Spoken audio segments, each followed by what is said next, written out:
Neskúšaj drep, pretože si ublížiš, ak na nie si pripravený. Musíš vedieť, či je pre teba vhodný alebo nie. Ak je niečo opuchnuté, zapálené, po operácii alebo v akutnej bolesti, toto ti určite môže stav zhoršiť. Naopak, ak je koleno len stuhnuté alebo oslabené z nečinnosti, dá sa znovu vybudovať. Ale pri zraneniach, ktoré potrebujú čas na hojenie, je to veľký rozdiel. Ak to pre teba momentálne nie je dobrý nápad, začni s niečím jemnejším a postupne sa k tomu prepracuješ.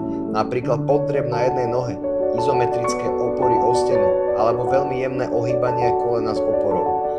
Tieto cvičenia rozhýbu krvný obeh v kolene, čo je kľúčové pre hojenie a zároveň aktivujú slabú klenbu a nestabilné chodidlá. Mobilita nie je o tom, že tlačíš na rozsah. Je to o tom, že si svoj rozsah krok po kroku zaslúžiš a rešpektuješ aktuálny stav svojho tela. V ďalšom kroku ti ukážem naozajstné benefity, ktoré začneš cítiť a tiež, kde väčšina ľudí pocíti prvú bolesť.